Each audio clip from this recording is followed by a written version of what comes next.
बच्चों, let's read the question.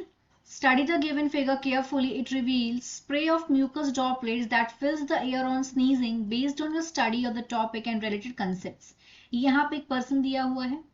Airborne disease spread rapidly. Here are 4 options. A, to far off standing persons. B, in crowded living condition. C, in congested gathering. D, both B and C. इस question में हमें एक infected person दिया हुआ है और बोला गया है कि इस फिगर को केयरफुली स्टडी करें. अगर कोई पर्सन है जो इन्फेक्टेड है और उसने अगर स्नीज किया है तो उसके जो म्यूकस ड्रॉपलेट है वो एयर में जाके स्प्रे हो जाएंगे. तो क्वेश्चन बोला गया है कि जो एयरबोर्न डिजीज है वो स्प्रेड होती है जल्दी से किस तरीके से. अगर कोई person too far off standing person, कोई दूर खड़े हुए पर्सन को. बी में पूछा गया क्राउडेड लिविंग कंडीशन में. सी में बोला गया कंजस्टेड गैदरिंग है, मतलब जहां पे बहुत भीड़ भाड़ वाला इलाका हो. और डी में बोला गया है कि बी और सी बोथ आर करेक्ट. तो देखते हैं सबसे पहले इस क्वेश्चन का हम की कंसेप्ट देखते हैं. की कंसेप्ट तो सबसे पहले हमें यहाँ पे आइडिया होना चाहिए how airborne disease causes. Airborne disease कैसे होती हैं. तो यहाँ पे हमें airborne disease, this is our की कंसेप्ट. एयरबोर्न डिजीज क्या होती हैं? वो बीमारियां जो हवा की वजह से फैलें. कौन कौन सी फैलती हैं हवा की वजह से?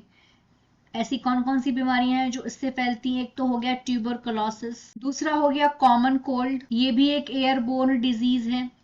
एक हो गया कोविड और pneumonia. These are some example of airborne diseases. अब ये बीमारियां फैलती कैसे हैं? मान लीजिए ये जो पर्सन है ये इन्फेक्टेड पर्सन है. मान लीजिए क्या ये इन्फेक्टेड पर्सन ही है.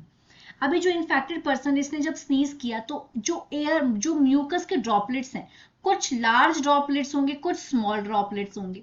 अब जो ये लार्ज ड्रॉपलेट्स हैं ये कुछ सेकेंड्स में जाके ग्राउंड में जाके सेटल्ड हो जाएंगे. और लगभग कितनी दूरी पे जाके सेटल्ड होंगे? लगभग 2 मीटर की. और जो स्मॉल ड्रॉपलेट्स की अगर हम बात करें तो जो स्मॉल ड्रॉपलेट्स है वो कुछ मिनटों में या कुछ घंटों में जाके ये भी जाके एयर में जाके सेटल्ड हो जाएगी. ये लगभग जो अगर हम स्मॉल ड्रॉपलेट्स की बात करें तो ये लगभग 4 मीटर की दूरी पे आके सेटल्ड होगी.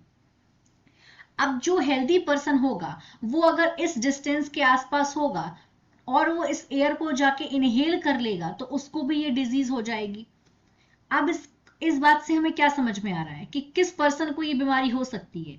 To far off standing person, क्या दूर में जो पर्सन खड़ा हो उसको ये बीमारी होगी? बिल्कुल भी नहीं होगी. अगर कोई 20 मीटर की दूरी पे जाके खड़ा होगा तो उसको बीमारी नहीं होगी. In crowded living condition, yes crowded living condition में ये बीमारी होगी. इन कंजस्टेड गैदरिंग वहां पे भी होगी. अगर कोई एक पर्सन इन्फेक्टेड है और वो किसी कंजस्टेड एरिया में उस पर्सन ने अगर स्नीज कर दिया तो जो भी उसके आसपास इस एरिया के आसपास पर्सन होंगे उसको भी ये डिजीज हो जाएगी. और क्राउडेड प्लेस में भी हो जाएगी. अगर क्राउडेड प्लेस में एक अगर पर्सन है जिसको ये बीमारी है तो जो भी उससे 4 मीटर 2 मीटर के दूरी पे खड़े होंगे उसको भी बीमारी हो जाएगी. तो हमारा यहाँ पे आंसर क्या होगा? डी होगा. Both B and C. So what is our right answer? D. Both B and C. I hope you understood it well. All the best.